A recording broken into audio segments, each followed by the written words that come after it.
किसे भारत की आज़ादी का पहला युद्ध कहा जाता है? सिपाही विद्रोह को। सिपाही विद्रोह को भारत की आज़ादी का पहला युद्ध कहा जाता है। सिपाही विद्रोह 10 मई 1857 को मेरठ से प्रारंभ हुआ था।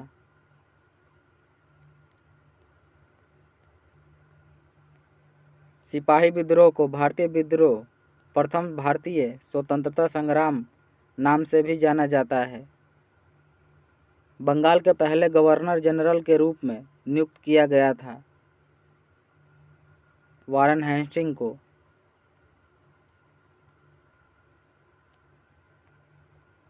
बंगाल के पहले गवर्नर जनरल के रूप में वारेन हेस्टिंग को नियुक्त किया गया था। रेगुलेटिंग एक्ट 1773 के तहत बंगाल में प्रथम गवर्नर जनरल की नियुक्ति हुई थी। विलियम बेंटिक भारत के प्रथम गवर्नर जनरल नियुक्त हुए थे। मेयो की हत्या वर्ष 1872 में पोर्ट ब्लेयर में कर दी गई थी।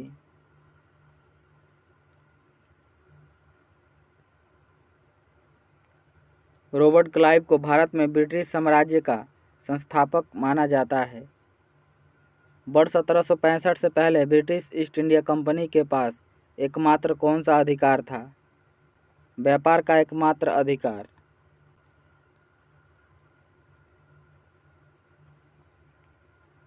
वर्ष 1765 से पहले ब्रिटिश ईस्ट इंडिया कंपनी के पास केवल व्यापार का एकमात्र अधिकार था।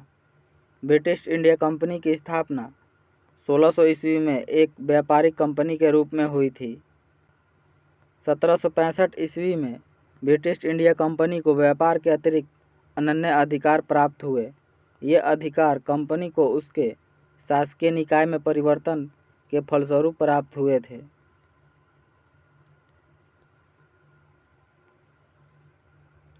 स्वतंत्रता से पूर्व भारत में गरीबी की अवधारणा पर चर्चा करने वाले प्रथम व्यक्ति कौन थे? दादा भाई नौरोजी। स्वतंत्रता से पूर्व भारत में गरीबी की अवधारणा पर चर्चा करने वाले सर्वप्रथम व्यक्ति दादा भाई नौरोजी थे। दादा भाई नौरोजी ने वर्ष 1901 ईस्वी में poverty and un British rule in India नामक पुस्तक लिखी थी।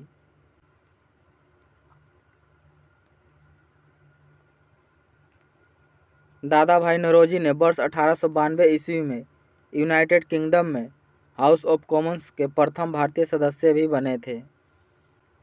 वुड के आदेश पत्र का संबंध निम्नलिखित में से किस सुधार से था? शिक्षा से।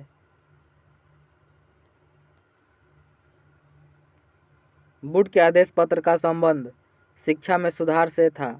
इस पत्र को वुड डिस्पैच अथवा वुड का घोषणा पत्र भी कहा जाता है। 1854 ईस्वी में ब्रिटिश इंडिया कंपनी ने भारत में एक शिक्षा प्रणाली की पेशकश की थी। वुड के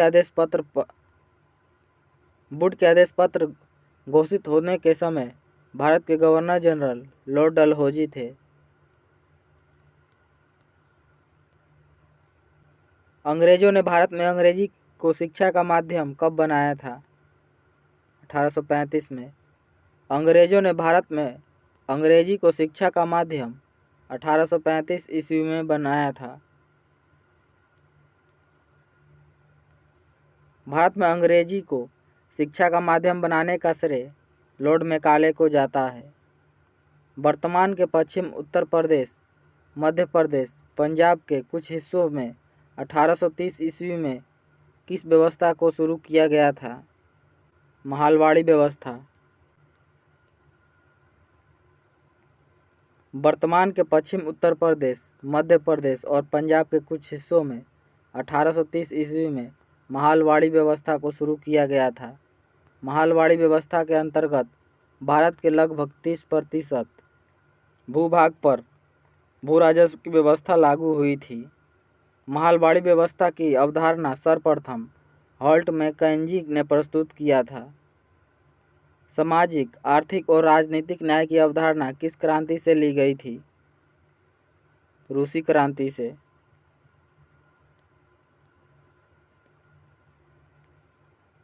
सामाजिक, आर्थिक और राजनीतिक न्याय की अवधारणा रूस की क्रांति से ली गई है।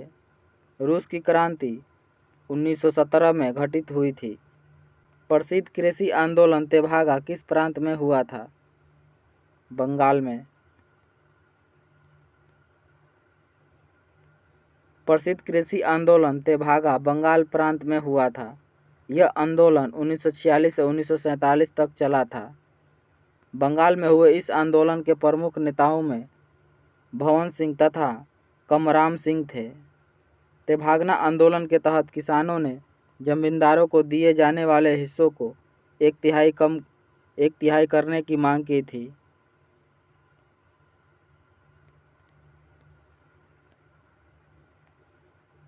बांडीवास का निर्णायक युद्ध किनके मध्य लड़ा गया था? अंग्रेज और फ्रांसीसी के मध्य। बांडीवास का निर्णायक युद्ध अंग्रेज और फ्रांसीसी के मध्य लड़ा गया था।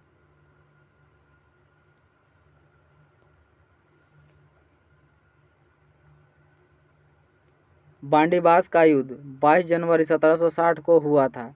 इस युद्ध में फ्रांसीसी अंग्रेजों के हाथों बुरी तरह पराजित हुए। फ्रांसीसी को पौंडीचेरी अंग्रेजों के हाथों में सौंपना पड़ा। निम्नलिखित में से किसने मणिपुरी नृत्य को शांति निकेतन में प्रदर्शन कर उसे उसकी ख्याति वापस दिलाई? रविंद्रनाथ टैगोर ने। रविंद्रनाथ टैगोर ने मणिपुर नृत्य को शांति निकेतन में प्रदर्शन कर उसकी ख्याति वापस दिलाई। शांति निकेतन भारत के पश्चिम बंगाल राज्य में स्थित है। रविंद्रनाथ टैगोर को शांति निकेतन की स्थापना का श्रेय जाता है। श्री फिरोज शाह मेहता ने कौन सा समाचार पत्र प्रारंभ किया था? बॉम्बे क्रॉनिकल। श्री फिरोज शाह मेहता ने बॉम्बे क्रॉनिकल समाचार पत्र प्रारंभ किया था। यह अंग्रेजी भाषा का समाचार पत्र था। इस समाचार पत्र की शुरुआत 1910 ईस्वी में हुई थी। समाचार पत्र बॉम्बे से प्रकाशित होता था। डेक्कन क्रॉनिकल तथा डेक्कन टाइम्स अंग्रेजी भाषा में प्रकाशित समाचार पत्र थे।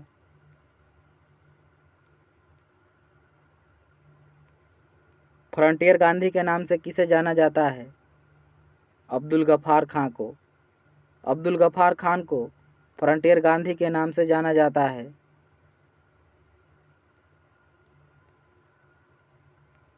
अब्दुल गफ्फार खान ने खुदाई खिदमतगार नामक संगठन की स्थापना की थी। इस संगठन को लाल कुर्ती के नाम से भी जाना जाता है। भारत रत्न से सम्मानित होने वाले प्रथम गैर भारतीय नागरिक अब्दुल गफ्फार खान थे। इनको यह सम्मान 1987 में दिया गया था।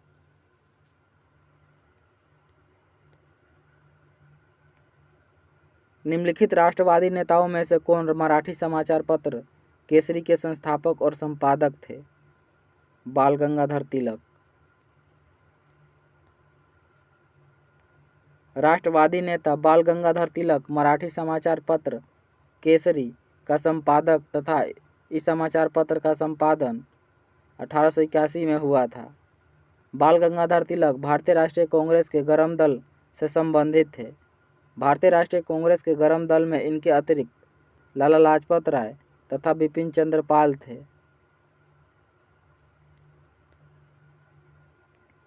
बाल गंगाधर तिलक को भारतीय अशांति का पिता भी कहा जाता है।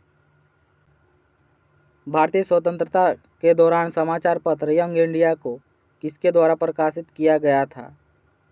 महात्मा गांधी। भारतीय स्वतंत्रता के दौरान समाचार पत्र यंग इंडिया को महात्मा गांधी के द्वारा प्रकाशित किया गया था। यंग इंडिया अंग्रेजी में प्रकाशित एक साप्ताहिक समाचार पत्र था। महात्मा गांधी के द्वारा प्रकाशित अन्य समाचार पत्र इंडियन ओपिनियन, नवजीवन, हरिजन।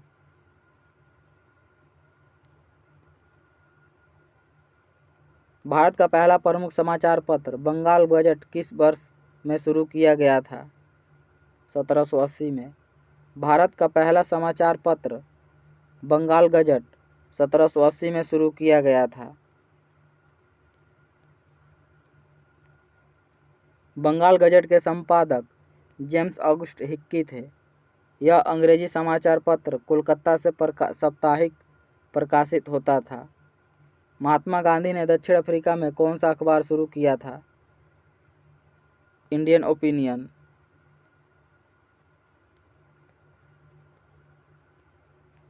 महात्मा गांधी ने दक्षिण अफ्रीका में इंडियन ओपिनियन अखबार शुरू किया था। इंडियन ओपिनियन साप्ताहिक अखबार था। इंडियन ओपिनियन अखबार का प्रकाशन 1904 ईस्वी में शुरू हुआ था। इंडियन ओपिनियन अखबार के प्रथम संपादक मनसुख लाल नजर थे। कॉमनवेल्थ नामक साप्ताहिक अखबार 1914 ईस्वी में एनी बेसेंट के द्वारा शुरू किया गया था। नेशनल हेराल्ड नामक अखबार को 1938 ईस्वी में पंडित जवाहरलाल नेहरू ने शुरू किया था। प्रसिद्ध पर्यटक आकर्षण विक्टोरिया मेमोरियल कहाँ पर स्थित है? पश्चिम बंगाल में। प्रसिद्ध पर्यटक आकर्षण विक्टोरिया मेमोरियल पश्चिम बंगाल में स्थित है। यह ब्रिटिश कालीन स्मारक ब्रिटेन की महारानी विक्टोरिया को समर्पित है। विक्टोरिया मेमोरियल का निर्माण सफ़ेद संगमरमर से किया गया था। विक्टोरिया मेमोरियल का निर्माण कार्य 1906 ईस्वी में प्रारंभ हुआ था। भारतीय राष्ट्रीय कांग्रेस का पहला अधिवेशन कहाँ हुआ था? बॉम्बे में।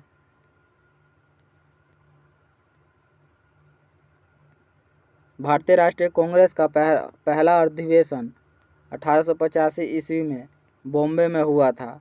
इस अधिवेशन की अध्यक्षता बोमेश चंद्र बनर्जी ने किया था। एका आंदोलन के नेता कौन थे? मदारी पासी।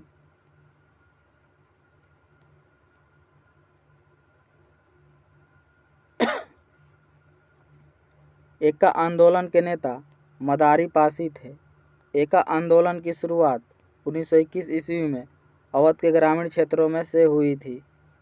नील की खेती की दो प्रमुख पद्धतियां निज और कौन सी थी?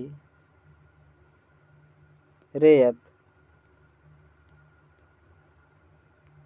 नील की खेती की दो प्रमुख पद्धतियां निज और रेयत थी। ब्रिटिश इंडिया कंपनी के कार्यकाल के दौरान 18वीं शताब्दी के अंत में बंगाल में नील की खेती प्रचलित थी। गडकरी विद्रोह निम्न में से किस स्थान पर हुआ था? कोल्हापुर में। गडकरी विद्रोह कोल्हापुर महाराष्ट्र में हुआ था। गडकरी विद्रोह 1844 में हुआ था। गडकरी विद्रोह का नेतृत्व कृष्णदाजी पंडित ने किया था। यह गडकरी जाति द्वारा अंग्रेजों के विरुद्ध किया गया एक सफल विद्रोह था। किस वर्ष 1857 के विद्रोह के विद्रोहियों का नेतृत्व करने के आरोप में मुकदमा चलाया गया और रंगून निर्वासित किया गया, जहां उनका 1862 ईस्वी में निधन हो गया? बहादुर शाह जफर का।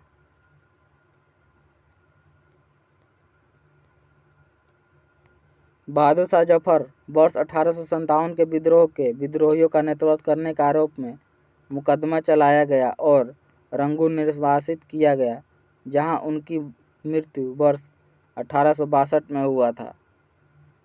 बहादुर शाह जफर भारत के अंतिम मुगल सम्राट थे। अंग्रेजों से लड़ते हुए रानी लक्ष्मीबाई किस वर्ष में शहीद हुई थी? 1858 में। अंग्रेजों से लड़ते हुए रानी लक्ष्मीबाई 1858 में शहीद हो गई। रानी लक्ष्मीबाई 1857 के प्रथम भारतीय स्वतंत्रता संग्राम की वीरांगना थी।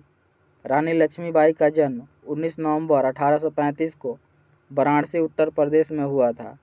1857 ईस्वी के प्रथम भारतीय स्वतंत्रता संग्राम में रानी लक्ष्मीबाई ने झांसी युद्ध का नेतृत्व किया था। रानी लक्ष्मीबाई की मृत्यु अंग्रेज जनरल हॉर्विस से लड़ाई के दौरान 18 जून 1858 को हो गई थी।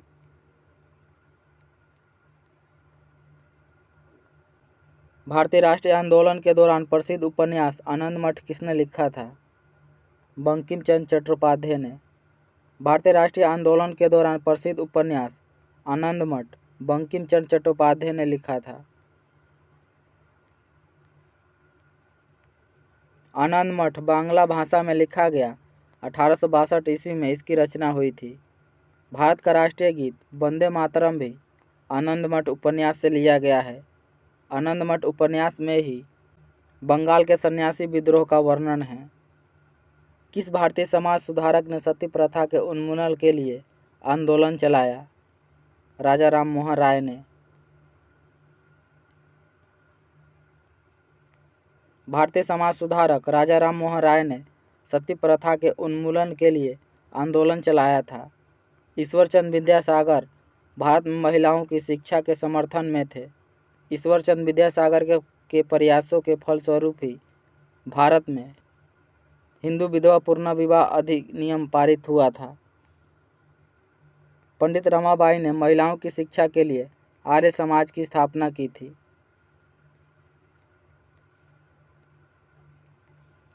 सर्वेंट ऑफ इंडिया सोसाइटी की स्थापना किसने किया था?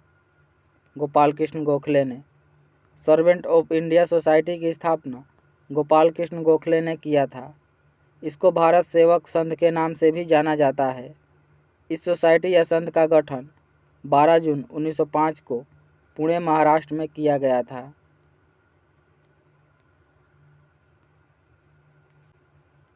(1897) में रामकृष्ण मिशन की स्थापना किसने की थी? स्वामी विवेकानंद ने। 1897 ईस्वी में रामकृष्ण मिशन की स्थापना स्वामी विवेकानंद ने किया था। 1 मई 1897 को कोलकाता के बेलूर मठ में रामकृष्ण परमहंस के शिष्य स्वामी विवेकानंद ने इसकी स्थापना किया था। अंग्रेजों के साथ कौन सी संधि के फलस्वरूप रणजीत सिंह ने सिर सतलज प्रदेशों पर अंग्रेजों के अधिकार को स्वीकार किया? अमृतसर की संधि से।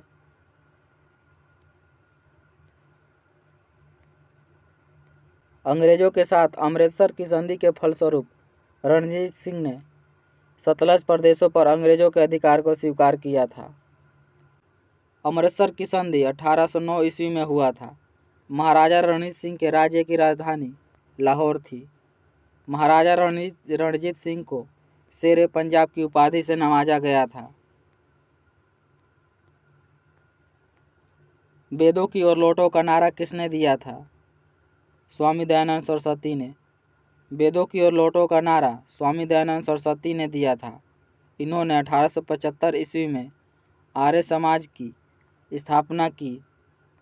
स्वामी दयानंद सरस्वती ने सत्यार्थ प्रकाश नामक पुस्तक लिखी है। इनको भारत का मार्टिन लूथर भी कहा जाता है। स्वामी दयानंद सरस्वती के बचपन का नाम मूलशंकर था। स्वामी दयानंद सरस्वती ने एंग्लो वैदिक स्कूलों की शुरुआत की थी। स्वतंत्र भारत का पहला गवर्नर जनरल कौन था? माउंटबेटन। स्वतंत्र भारत का पहला गवर्नर जनरल माउंटबेटन था। इस पद पर इनका कार्यकाल 15 अगस्त 1947 से 21 जून 1948 तक था। लॉर्ड लिंथिंगो इनके समय अगस्त प्रस्ताव 1940 में पारित हुआ था। लॉर्ड वेवल इनके समय कैबिनेट मिशन 1946 भारत आया था। ऑल इंडिया मुस्लिम लीग का गठन किस वर्ष हुआ था? 1906 में।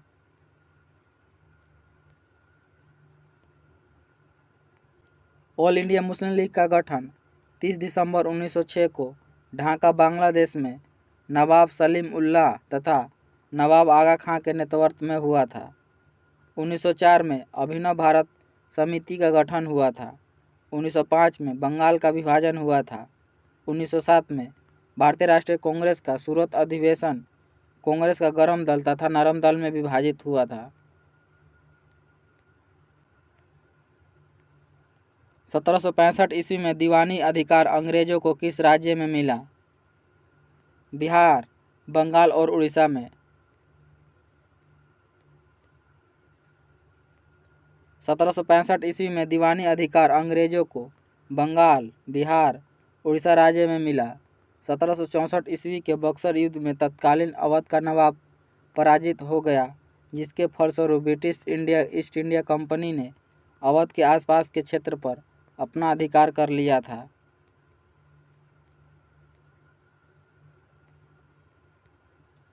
इनमें से किस सत्याग्रह में वल्लभ भाई पटेल को सरदार की उपाधि दी गई थी? बारदोली सत्याग्रह में। बारदौली सत्याग्रह में वल्लभ भाई पटेल को सरदार की उपाधि दी गई थी। यह उपाधि वल्लभ भाई पटेल को बारदौली के सत्याग्रह में उपस्थित महिलाओं ने प्रदान की थी। बारदौली का सत्याग्रह 1928 में बारदौली, सूरत, गुजरात में हुआ था।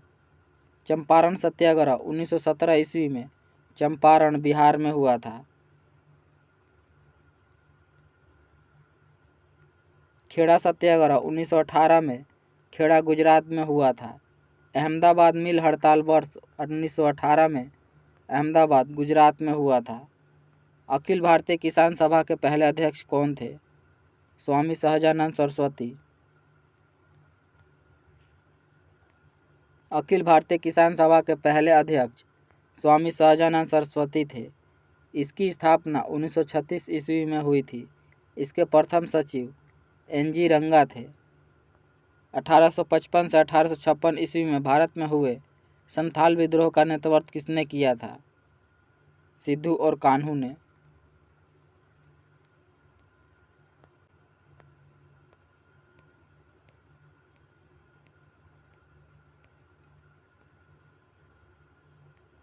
अठारह सौ 55 से 1856 में भारत में हुए संथाल विद्रोह का नेतृत्व सिद्धू और कान्हू ने किया था।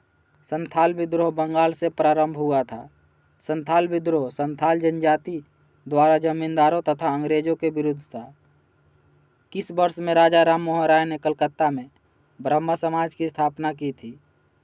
1828 में। 1828 ईस्वी में राजा राम मोहन राय ने कलकत्ता में ब्रह्मा समाज की स्थापना की थी। 1815 ईस्वी में राजा राम मोहन राय ने आत्मीय सभा की भी स्थापना किया था। राजा राम मोहन राय को आधुनिक भारत के पुनर्जागरण के पिता के रूप में भी जाना जाता है।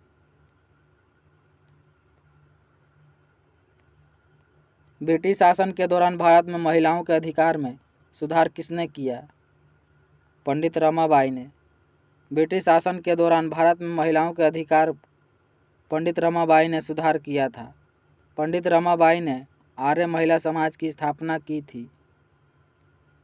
अंग्रेजी शासन के दौरान वर्ष 1919 में पंडित रमाबाई ने केसर-ए-हिंद की उपाधि मिली थी। इन्होंने the high cost Hindu women पुस्तक लिखा है। पंडित रमाबाई ने भारत में विधवा महिलाओं के लिए शारदा सदन की भी स्थापना किया था।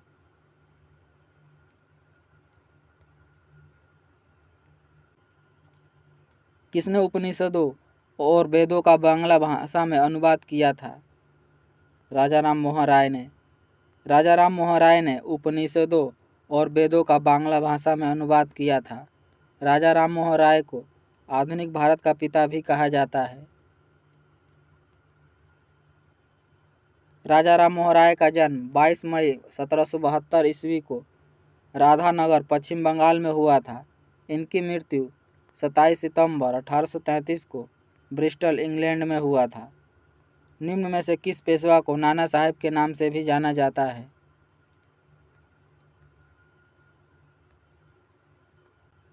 बालाजी बाजीराव को। बालाजी बाजीराव को नाना साहब के नाम से भी जाना जाता है। बालाजी बाजीराव मराठा साम्राज्य के 8वें पेशवा थे।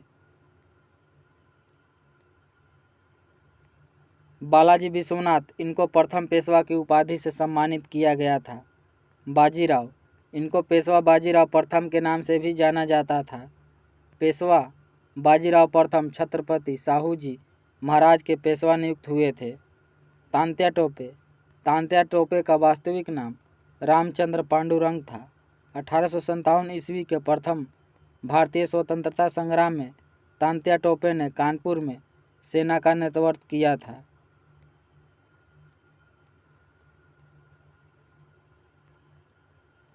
उन्नीस 1932 में कलकत्ता विश्वविद्यालय के दीक्षांत समारोह में अपनी उपाधि प्राप्त करते हुए बंगाल के गवर्नर पर किसने गोली चलाई? बीना दास ने। 1932 में ईस्वी में कलकत्ता विश्वविद्यालय के दीक्षांत समारोह में अपनी उपाधि प्राप्त करते हुए बीना दास ने बंगाल के गवर्नर पर गोली चलाई। बीना दास कलकत्ता राज्य से संबंधित थी। इन्होंने 1942 ईस्वी के भारत छोड़ो आंदोलन में भी भाग लिया था।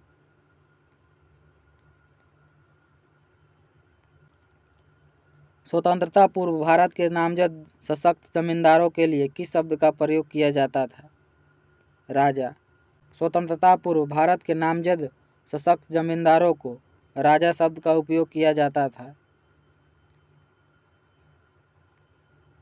भारतीय राष्ट्रीय कांग्रेस के सत्र की अध्यक्षता करने वाली पहली भारतीय महिला कौन थी? सरोजिनी नायडू। भारतीय राष्ट्रीय कांग्रेस सत्र की अध्यक्षता करने वाली पहली भारतीय महिला सरोजिनी नायडू थी।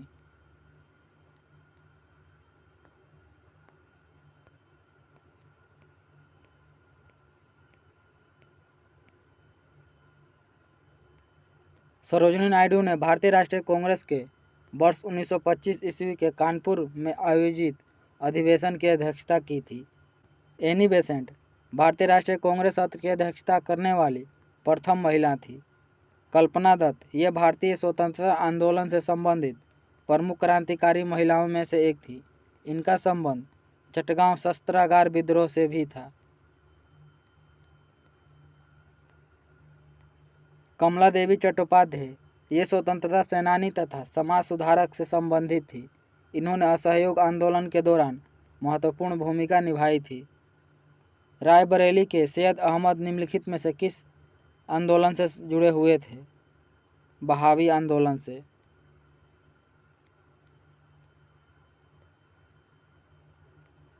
रायबरेली के सैयद अहमद बहावी आंदोलन से जुड़े हुए थे। बहावी आंदोलन का मुख्य केंद्र पटना बिहार से था। मोपला विद्रोह यह विद्रोह 1921 में मालाबार केरल में प्रारंभ हुआ था। एका आंदोलन यह आंदोलन 1921 में अवध क्षेत्र में प्रारंभ हुआ था। कुक्का आंदोलन यह आंदोलन पंजाब राज्य में प्रारंभ हुआ था। सहायक संधि का सिद्धांत निम्नलिखित में से किस गवर्नर जनरल ने दिया था? बेलेल्जी ने। सहायक संधि सिद्धांत को फोर्ट विलियम के गवर्नर जनरल बेलेल्जी ने दिया था। बेलेल्जी द्वारा सहायक संधि प्रणाली की शुरुआत 1798 में की गई थी। बनारस में केंद्रीय हिंदू कॉलेज की नींव किसने रखी थी? एनी बेसेंट ने। बनारस में केंद्रीय हिंदू कॉलेज की नींव एनी बेसेंट ने रखा था। 1898 में इसकी आधारशिला रखी गई थी।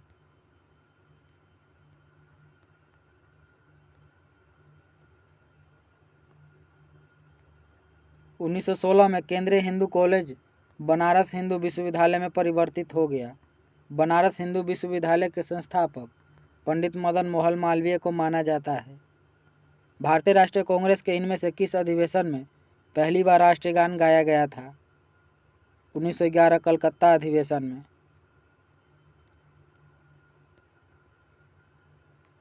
भारतीय राष्ट्रीय कांग्रेस के कोलकाता अधिवेशन में 1911 में पहली बार राष्ट्रीय गान गाया गया था। इस अधिवेशन की अध्यक्षता पंडित बिसल नारायण धर ने किया था।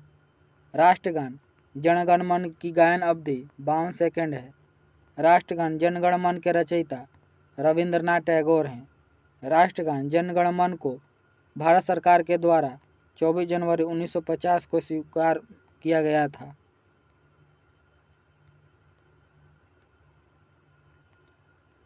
भारतीय राष्ट्रीय कांग्रेस ने अपने किस वार्षिक अधिवेशन में पूर्ण स्वराज के प्रति प्रतिबद्धता की घोषणा की? 1929 के लाहौर अधिवेशन में। भारतीय राष्ट्रीय कांग्रेस ने अपने वार्षिक अधिवेशन लाहौर में 1929 ईस्वी में पूर्ण स्वराज के प्रति प्रतिबद्धता की घोषणा की। इस अधिवेशन की अध्यक्षता पंडित जवाहरलाल नेहरू ने किया था।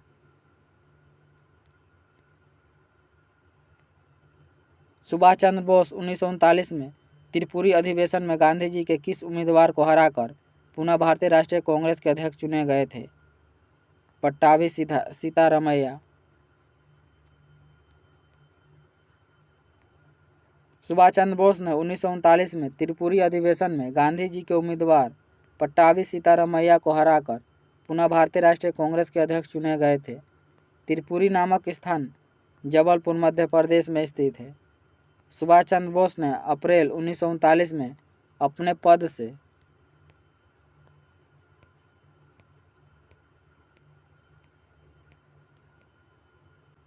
इस्तीफा दे दिया।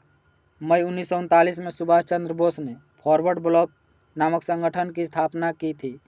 सुभाष चंद्र बोस के इस्तीफे के पश्चात डॉक्टर राजेंद्र प्रसाद को भारतीय राष्ट्रीय कांग्रेस का अध्यक्ष चुना गया था।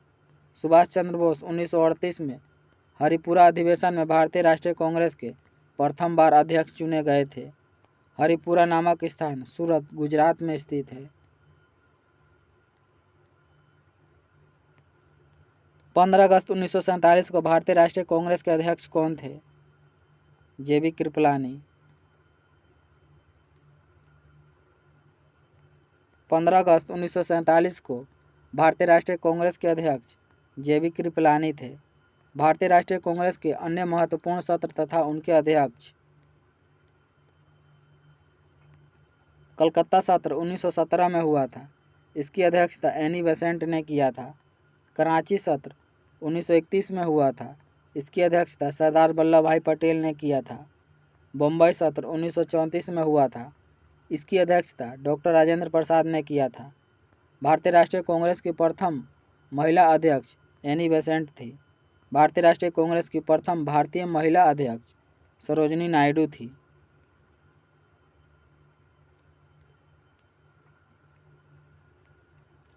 जब स्वामी विवेकानंद ने धर्म संसद में भाग लिया था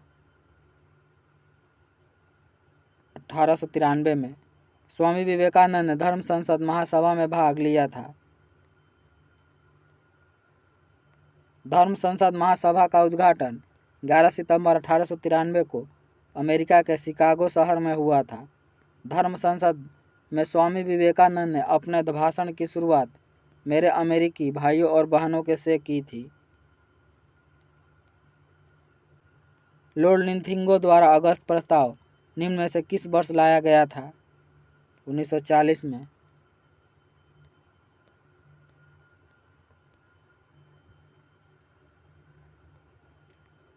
लॉर्ड लिंथिंगो द्वारा अगस्त प्रस्ताव 1940 ईस्वी में लाया गया था।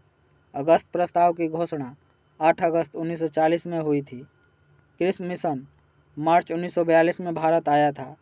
कैबिनेट मिशन मार्च 1946 में भारत आया था। बंगाल में दोहरे शासन की नीति किसने लागू किया था? रॉबर्ट क्लाइव ने। बंगाल में दोहरे शासन की नीति रॉबर्ट क्लाइव ने लागू किया था। बंगाल में दोहरे शासन की नीति 1765 में लागू हुआ था। लॉर्ड डलहौजी को भारत में रेलवे का जनक माना जाता है। लॉर्ड डलहौजी को हड़प नीति का जनक भी माना जाता है। लॉर्ड डलहौजी का कार्यकाल भारत के गवर्नर जनरल पद पर 12 जनवरी 1848 ईस्वी से 28 फरवरी 1856 तक था। कॉर्नवालिस को भारत में पुलिस व्यवस्था का जनक माना जाता है। कॉर्नवालिस ने बंगाल में 1793 ईस्वी में स्थायी बंदोबस्त प्रणाली की शुरुआत की थी। वारेन हेस्टिंग को बंगाल का प्रथम गवर्नर जनरल 1774 ईस्वी में नियुक्त किया गया था। वारेन हेस्टिंग को बंगाल में देश शासन प्रणाली को समाप्त करने का श्रेय जाता है। बेअब्कत का सिद्धांत किस गवर्नर जनरल द्वारा लागू किया गया था? डलहौजी के द्वारा। बेअब्कत सिद्धांत तत्कालीन भारत के गवर्नर जनरल लॉर्ड डलहौजी द्वारा लागू किया गया था। बेअब्कत सिद्धांत को हड़प नीति भी कहा जाता है। बेअब्कत सिद्धांत के अंतर्गत सर्वप्रथम सतारा राज्य को 1848 ईस्वी में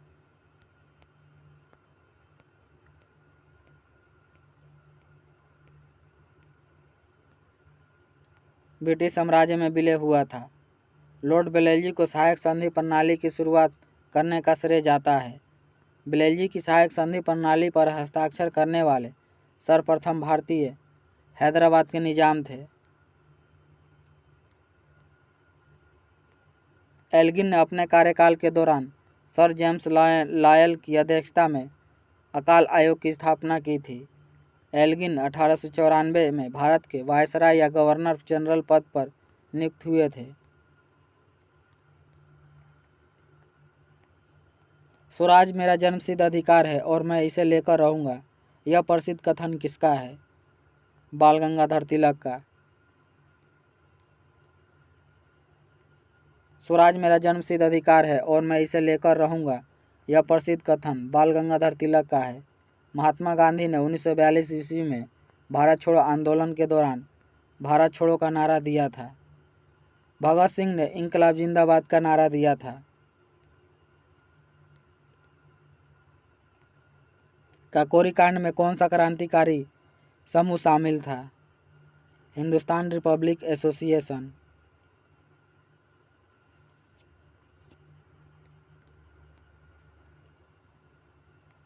काकोरी कांड में हिंदुस्तान रिपब्लिकन एसोसिएशन शामिल था। काकोरी कांड की घटना 9 अगस्त 1925 को हुई थी। हिंदुस्तान रिपब्लिकन एसोसिएशन का गठन 1924 ईस्वी में, हिंदुस्तान सोशलिस्ट रिपब्लिकन एसोसिएशन का गठन 1928 में हुआ था। गदर पार्टी का गठन 1913 ईस्वी में हुआ था। गदर पार्टी का मुख्यालय सैन फ्रांसिस्को अमेरिका में स्थित था। गदर पार्टी के संस्थापक सोहन सिंह भाकना थे। अभिनव भारत संगठन की स्थापना 1904 ईस्वी में बी.डी. सावरकर ने किया था। किस वर्ष में तत्कालीन शहंशाह जॉर्ज पंचम ने दिल्ली को आधिकारिक रूप से ब्रिटिश भारत की राजधानी घोषित किया था? 1911 में। 1911 ईस्वी में तत्कालीन शहंशाह जॉर्ज पंचम ने दिल्ली को आधिकारिक रूप से ब्रिटिश भारत की राजधानी घोषित किया था। जब कलकत्ता से भारत की राजधानी दिल्ली स्थानांतरित की गई थी, तब भारत के गवर्नर जनरल हार्डिंग द्वितीय थे। भारतीय राष्ट्रीय ध्वज प्रथम बार 1907 ईस्वी में जर्मनी स्टुटगार्ट में मैडम भिकाजी रुस्तम कामा ने फहराया था। 1929 में दिल्ली के केंद्रीय विधानसभा में किन दो स्वतंत्रता सेनानियों ने स्मोक बम फेंके थे? भगत सिंह और बंटुकेश्वर दत्त ने। 8 अप्रैल 1929 को दिल्ली की केंद्रीय विधानसभा में दो स्वतंत्रता सेनानियों भगत सिंह और बंटुकेश्वर दत्त ने स्मोक बम फेंके थे। दिल्ली की केंद्रीय विधानसभा में स्मोक बम फेंकने के पश्चात ही भगत सिंह इंकलाब जिंदाबाद के नारा दिए। जब दिल्ली की केंद्रीय विधानसभा में यह घटना घटित हुई थी, तब विधानसभा के अध्यक्ष विठल भाई पटेल थे।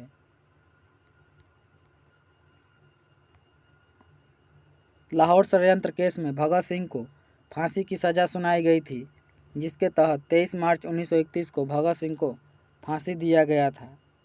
जलियांवाला बाग हत्याकांड के लिए जिम्मेदार जनरल डायर की हत्या इसमें से किसने किया था?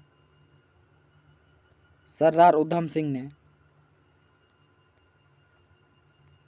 जलियांवाला बाग हत्याकांड के लिए जिम्मेदार जनरल डायर की हत्या उधम सिंह ने किया था।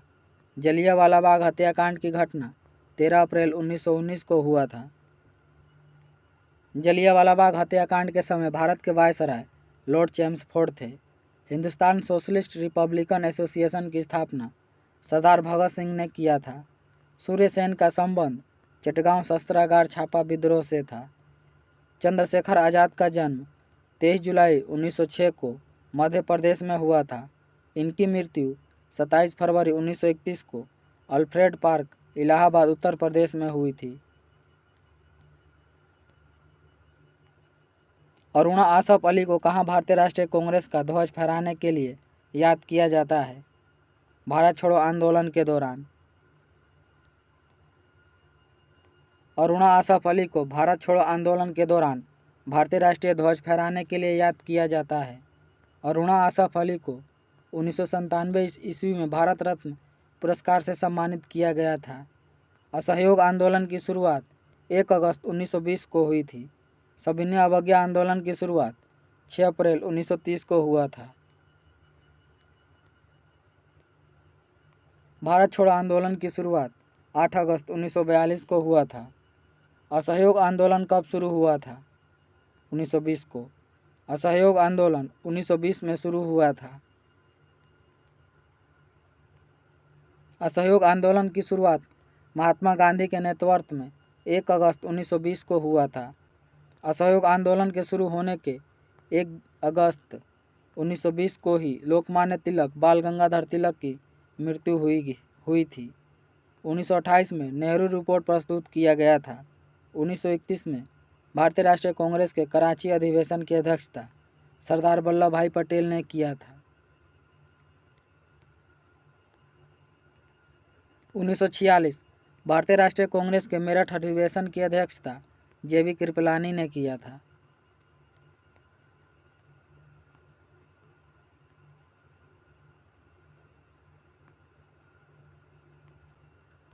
निम्न में से ब्रिटिश की ग्रीष्मकालीन राजधानी थी शिमला। ब्रिटिश ग्रीष्मकालीन राजधानी शिमला थी। शिमला को 1864 ईस्वी में सर जॉन लॉरेंस ने ब्रिटिश साम्राज्य की राजधानी घोषित किया था। वर्तमान में शिमला हिमाचल प्रदेश की राजधानी है। स्वतंत्रता के पश्चात शिमला पूर्वी पंजाब की राजधानी थी। डलहौजी यह भारत के हिमाचल प्रदेश राज्य के चंबा जनपद में स्थित एक पर्यटन स्थल है। ऊटी यह भारत के तमिलनाडु राज्य के नीलगिरी जनपद में स्थित एक पर्यटन स्थल है। दार्जिलिंग यह भारत के पश्चिम बंगाल में स्थित एक पर्यटक स्थल है। किस शताब्दी से भारत में आधुनिक काल की शुरुआत मानी जाती है? 18वीं शताब्दी से भारत में आधुनिक काल की शुरुआत मानी जाती है। इसका प्रमुख कारण यह था कि 18वीं शताब्दी में यूरोपीय शक्तियाँ भारत में राजनीतिक सत्ता हासिल करने में कामयाब होने लगी। विक्टोरिया मेमोरियल, जिसे अब छत्रपति शिवाजी टर्मिनल कहा जाता है, का निर्माण किस वर्ष में किया गया था? 1888 में।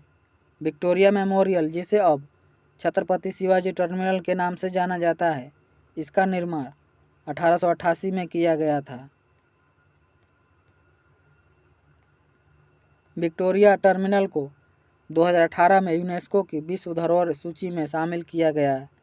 विक्टोरिया टर्मिनल मुंबई, महाराष्ट्र में स्थित है।